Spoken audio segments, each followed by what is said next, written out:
जय हिंद दोस्तों मैं अमित शास्त्री निरंतर आप सभी से पर्यावरण के महत्वपूर्ण प्रश्न पर चर्चा कर रहा हूं, जिसके माध्यम से मैं ऐसे प्रश्न लाते हैं जो कि आपकी परीक्षा के लिए बहुत उपयोगी होंगे। और जिस तरह के प्रश्न एनसीईआरटी में पूछे जाते हैं वैसे ही प्रश्न यहाँ पर हम लेकर के आए हैं। तो आपको बता दें कि टॉप 50 स्टडी यूट्यूब चैनल को आप सब्सक्राइब करके हमसे जुड़ गए होंगे, और उसकी यदि आपको पीडीएफ चाहिए तो हमारे टॉप 50 स्टडी ऐप, जिसकी लिंक मैंने डिस्क्रिप्शन में दी है, उसको आप डाउनलोड कर लीजिए। वहाँ से आप पीडीएफ नोट पर जाकर के इसकी पीडीएफ देख सकते हैं। पर्यावरण अध्ययन की एक कक्षा में शिक्षक विद्यार्थियों से उनकी गर्मियों की छुट्टी के बारे में किए गए भ्रमण पर बातचीत कर रहा है। क्यों कर रहा है बातचीत? क्यों करते हैं कि भाई आप शिक्षक जब बन जाएंगे तो बच्चों को गर्मियों में छुट्टी देंगे, फिर वो आएंगे तो अपन पूछेंगे आपने क्या क्या किया है तो बताइए। तो क्यों ऐसा किया जाता है कि विद्यार्थियों के अनुभव और रचना का आधार है। ये क्या है? विद्यार्थियों के अनुभव और रचना का आधार है। इसलिए विद्यार्थियों से इस प्रकार की उनकी छुट्टियों पर उन्होंने क्या किया, इसके भ्रमण की बातचीत करते हैं। अगला है, कच्चे तेल का उपयोग किया जाता है। किस लिए किया जाता है कच्चे तेल का उपयोग? जल्दी से बता दें, वेरी आईएमपी सब क्वेश्चन हैं। एक एक क्वेश्चन को आपको समय ना गवा करके यहीं रट लेना है, ये याद कर लेना है, समझ लेना है। क्या पता कौन सा प्रश्न आपके पेपर में आ जाए और सही करके आप नंबर प्राप्त कर लें। इसके पहले जो पेपर हुआ था सीटेट का, उसमें दोस्तों ने बताया कि सर आप जो प्रश्न लाते थे इसमें बहुत से प्रश्न फंसे हैं, तो आप अच्छे से पढ़िए, इनमें से भी प्रश्न आ सकते हैं।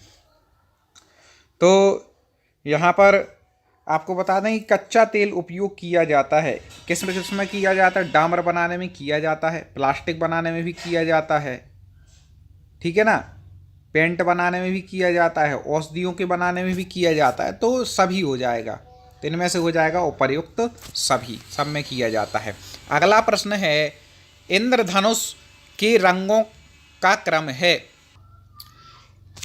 तो रंगों का क्रम इंद्रधनुष में बताना। कई बार ये प्रश्न पूछा गया है। थोड़ा लोगों को लगता है कि सर इतने सारे रंग हैं कैसे याद करें? तो भाई याद तो करना पड़ेगा यदि नंबर चाहिए है तो, ठीक है ना।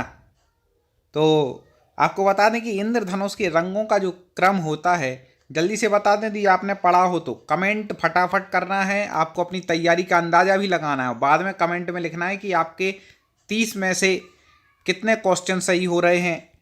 60 यदि क्वेश्चन के आप हमारे वीडियो देख रहे हैं तो 60 में से कितने सही हो रहे हैं। जैसा मतलब हम क्वेश्चन लाते हैं अलग अलग प्रश्नों के, तो आपको कितने बन रहे हैं आपको बताना है। तो आपको बता दें कि यहाँ पर सही हो जाएगा डी। पहले होता है बैगनी, फिर नीला, फिर जामुनी, फिर नीला, हरा, पीला, नारंगी, लाल, ठीक है ना। ये नीला डबल आ गया है, इसको अलग कर लेना। तो बैगनी, फिर नीला, फिर जामुनी, फिर हरा, पीला, नारंगी, लाल। इस प्रकार से इंद्रधनुष में कलर हैं। इनकी 1859 की पुस्तक on the origin of species में इनके प्राकृतिक चयन संबंधी शोध का विवरण है। इनके मतलब किनके बताना है। यह जब जीव विज्ञान में मील का पत्थर है, इस पुस्तक के रचयिता हैं। ऐसे ही प्रश्न आते हैं दोस्तों, इसी टाइप से आजकल प्रश्न पूछते हैं। तो जल्दी से बता दें कि किनकी यह पुस्तक है जिसमें ऐसा वर्णन है। तो वह है चार्ल्स डार्विन की। अब है, टैडपोल किसके जीवन की प्रारंभिक अवस्था है? टैडपोल किसके जीवन की प्रारंभिक अवस्था है? इन दो में से ही उत्तर है, इतना ही बता दे रहे दोस्तों। आप हमारे टेलीग्राम से भी जुड़ सकते हैं, वो भी टॉप 50 स्टडी के नाम से है। वहाँ पर भी कुछ पीडीएफ नोट्स मिलते रहते हैं। बाकी पूरे क्रम से चाहिए है तो आप हमारे टॉप 50 स्टडी ऐप, जिसकी लिंक डिस्क्रिप्शन में है, उसको डाउनलोड कर लें। तो टैडपोल किसके जीवन की प्रारंभिक अवस्था है? तो टैडपोल आपको बता दें कि वह है मेढक के जीवन की प्रारंभिक अवस्था है। निम्नलिखित में से कौन सा अलग समूह से संबंधित है? तो आपको बता दें, आम, इमली, नारियल, ये एक ही समूह के हैं। नीम अलग समूह का है। नीम कैसा है? अलग समूह का। बाकी आम, इमली, नारियल एक ही समूह के हैं। निम्नलिखित में से किस शहर में स्वायत्तशासी निकाय के रूप में नगर निगम नहीं है? कौन सा ऐसा शहर है जिसमें स्वायत्तशासी निकाय के रूप में नगर निगम नहीं है? तो आपको बता दें, इन 4 में से जो इसका उत्तर हो जाएगा आपने सुना भी होगा, पंचकुला। कहाँ पर? पंचकुला। निम्नलिखित में से अलग समूह बताना है, जल्दी से बता दीजिए। अलग समूह इनमें से कौन सा है? स्कर्वी, रिकेटस, रतौंधी। स्कर्वी विटामिन सी की कमी से होता है, ऐसे पढ़े हैं ना आपने इनको। तो इसमें जो अलग हो जाएगा वह रेबीज हो जाएगा। क्या हो जाएगा? रेबीज। बाकी तीन एक ही समूह के हैं। विज्ञान के शिक्षकों को मैग्रो पादपों की तलाश हेतु विद्यार्थियों को किस क्षेत्र में खोज के लिए प्रोत्साहित करना चाहिए? पर्यावरण शिक्षण से संबंधित प्रश्न है। तो विज्ञान के क्षेत्र में यदि शिक्षक को मैग्रो पादों की तलाश करनी है तो विद्यार्थियों को किस क्षेत्र के लिए प्रोत्साहित करेंगे? वो जहाँ पर मिलेंगे, तो वह मिलेंगे लवणोद्भिद क्षेत्र में। कहाँ पर मिलेंगे? जहाँ पर लवण द्रव्य ज़्यादा पाया जाता है, ऐसे क्षेत्र में। एक गिलास पानी में चुटकी भर नमक घोल दिया जाए, घोल होना चाहिए, घोल हो गया, घोल, ठीक है ना, घोल दिया जाए तो जल का स्तर क्या हो जाएगा? ऐसे प्रश्न आते हैं कई बार। तो आपको बता दें कि एक गिलास पानी में चुटकी भर नमक घोल दिया जाए ना, तो जल का स्तर एक समान रहेगा, उससे कोई फर्क थोड़ी ना पड़ता है, वैसे ही रहेगा जल उतना ही। निम्नलिखित में से कौन सा ऊर्जा का अक्षय संसाधन नहीं है? अक्षय मतलब जो कभी क्षीण नहीं होगा, ऐसा संसाधन नहीं है। तो आपको बता दें कि सूर्य तो क्या है? अक्षय संसाधन है ऊर्जा का, तो ये कभी नष्ट भी नहीं होगा। जल भी है, वायु भी। हाँ, पेट्रोलियम अक्षय संसाधन नहीं है, ये कोई वो नहीं है कि मिलेगा, ठीक है ना। बाकी सूर्य, जल और वायु ये तो अक्षय संसाधन है, अनादिकाल से चले आ रहे हैं। आपका हृदय एक दिन में लगभग कितनी बार धड़कता है? बताइए साहब, एक दिन में आपका हृदय कितनी बार धड़कता है? गिन लेना कभी समय मिले तो। बाकी अभी यहाँ पर बता दें कि इसका उत्तर हो जाएगा 1,00,000 सी, ठीक है ना। एक ही लाख है ना, इकाई, दहाई, सैकड़ा, हजार, 10,000, लाख, ठीक है ना। तो 1,00,000 बार एक दिन में हृदय धड़क जाता है, सोचो। हरी खाद से तात्पर्य है, हरी खाद से जल्दी से बता दें। हरी खाद से तात्पर्य किससे है? लेग्यूमिनस पौधों की हरी फसल उगाना। इसका मतलब हरी खाद मतलब मिनस जो पौधे उनकी हरी जो फसल उगाते उस वह है हरी खाद, उसका मतलब। क्लोन है, क्लोन क्या है?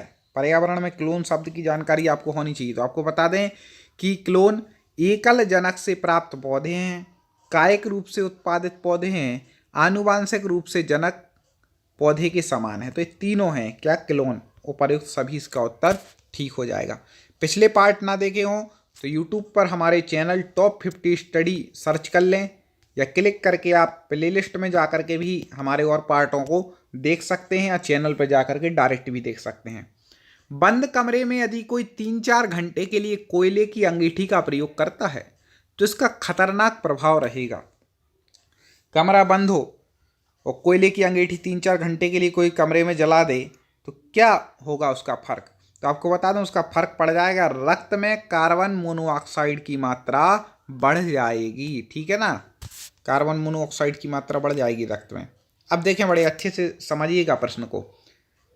ऐसे बड़े बड़े प्रश्न भी क्योंकि पूछते हैं पेपरों में।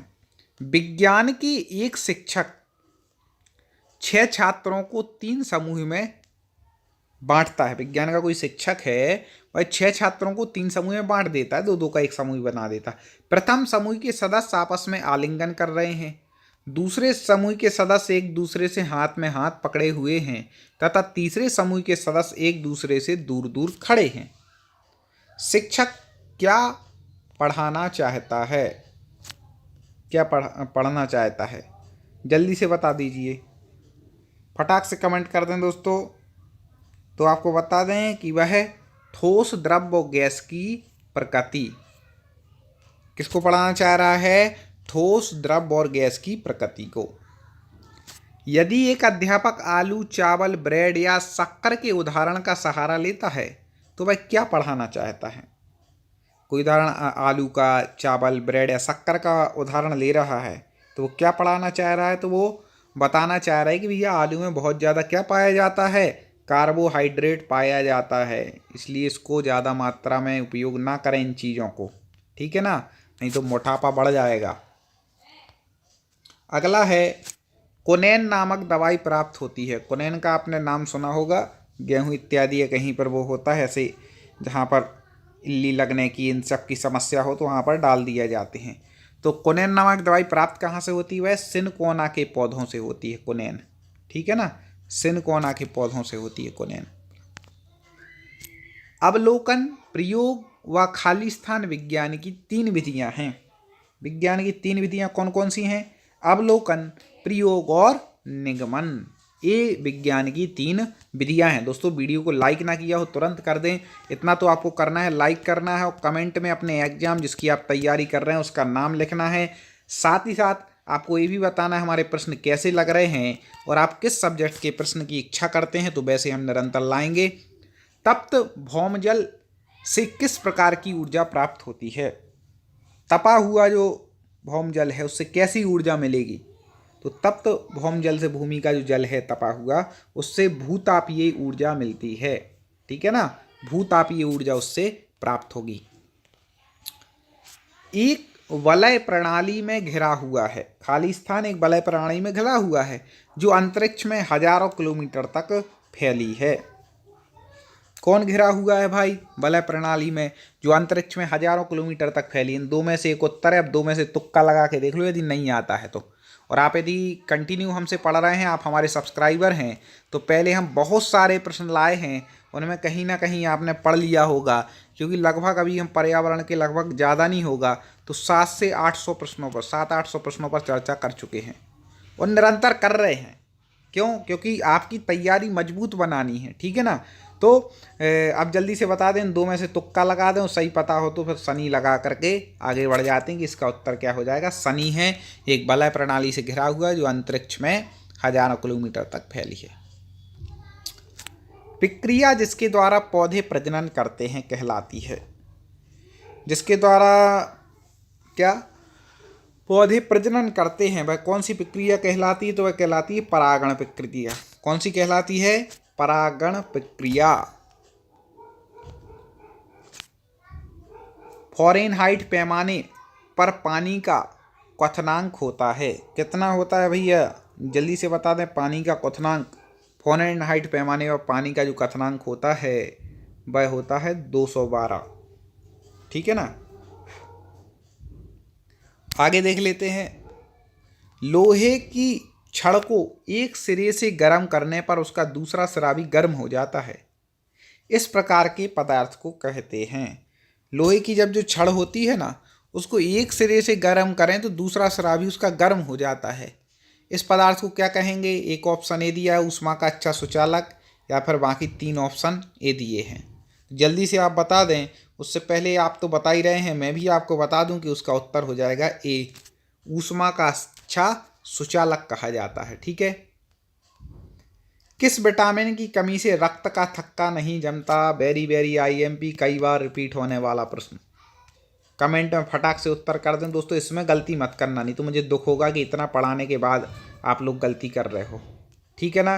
कई सब्सक्राइबर बोल रहे हैं सर नोटिफिकेशन नहीं आ रहा है, तो आपने बेल आइकन नहीं दबाया होगा, ऑल नोटिफिकेशन क्लिक नहीं किया होगा, इसलिए आप वीडियो अपलोड हो जाता आपको पता नहीं चलता।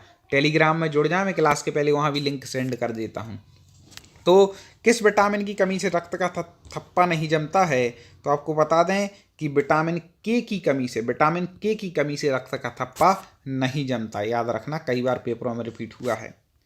विलियन पाठ की प्रायोगिक व्याख्या हेतु विलेय के रूप में शिक्षक को कौन सा पदार्थ लेना चाहिए? ठीक है ना, कौन सा पदार्थ लेगा शिक्षक विलियम पाठ की प्रायोगिक व्याख्या हेतु विलेय के रूप में? Sodium chloride. कौन सा लेगा? Sodium chloride. मनुष्य के हृदय में कक्ष होते हैं, जल्दी से बता दें कितने कक्ष होते हैं भाई मनुष्य के हृदय में? आपके हृदय में कितने कक्ष हैं? कक्ष मतलब कमरे हैं, जल्दी से बता दीजिए। 1 2 3 4, कितने हैं भैया? तो आपको बता दें मनुष्य के हृदय में 4 कक्ष होते हैं, ठीक है ना, 4 कक्ष। दूध का पाश्चीकरण कैसे किया जाता है? दूध का पाश्चीकरण कैसे करते हैं? आपने पढ़ा होगा इसके बारे में, पाश्चीकरण के बारे में। हाँ, तो आपको बता दें कि दूध का पाश्चीकरण जो होता है वह 71 डिग्री सेल्सियस पर 15 सेकंड तक या फिर 62 डिग्री सेल्सियस पर 32 मिनट तक गर्म करके क्या होता है, दूध का पाश्चीकरण होता है। 71 डिग्री सेल्सियस पर 15 सेकंड तक, 62 डिग्री सेल्सियस पर 32 मिनट तक, याद रखना। वस्तुएं जो मानवीय नेत्रों के लिए अदृश्यमान होती हैं, अदृश्यमान मतलब दिखाई नहीं देती हैं, आमतौर पर देखी जा सकती। किससे देख सकते? जो वस्तुएं हमारे लिए नेत्रों से नहीं दिखाई दे रही हैं, तो उनको अपन आमतौर पर किससे देखी जा सकती हैं पर वो वस्तुएं? तो आपको बता दें, उसको देखते हैं अपन अल्ट्रावायलेट प्रकाश द्वारा। किसके द्वारा देखते हैं? अल्ट्रावायलेट प्रकाश के द्वारा देखते हैं, जो हमें हमारे मनुष्य को अपने नेत्रों से नहीं दिखता है, याद रखना। दोस्तों, वीडियो को लाइक जरूर करना है, ऐसे प्रश्न हम निरंतर ला रहे हैं। लाइक और कमेंट में, जैसा कि मैंने बोला था, आप 30 में से कितने बन रहे हैं, किस सब्जेक्ट की आप तैयारी कर रहे हैं, किस एग्जाम की, और आगे किस सब्जेक्ट के वीडियो की इच्छा करते हैं, तो वो प्रश्न हम लेकर के आएंगे। ऐप डाउनलोड कर लेना, तो वहाँ पर से PDF भी आप लेते जाएंगे हर सब्जेक्ट की। वन अधिकार अधिनियम 2006 का मूल उद्देश्य था, क्या था भैया? वन अधिकार अधिनियम 2006 अभी भी क्या लागू है वो, तो मूल उद्देश्य क्या है उसका? तो उसका जो मूल उद्देश्य है वह है पारंपरिक रूप से वनों में रहने वाले समुदायों के अधिकारों को मान्यता देना। ठीक है ना? जो परंपरा से कई समय से वनों में रहने वाले जो समुदाय हैं, जैसे आदिवासी रहते हैं वनों में, और जो समुदाय हैं, तो उनके अधिकारों को मान्यता देना, ये क्या है? वन अधिकार अधिनियम 2006 का मूल उद्देश्य है। ठीक है ना दोस्तों? इस प्रकार से आप इसके बाद अब तुरंत हमारे ऐप को डाउनलोड कर लीजिए, टेलीग्राम चैनल से जुड़ जाइए, इस वीडियो को लाइक और शेयर कीजिए। अगले वीडियो में पुनः मुलाकात करेंगे। पिछले वीडियो आप चैनल पर जाकर के जरूर देख लें। मिलते हैं। जय हिंद।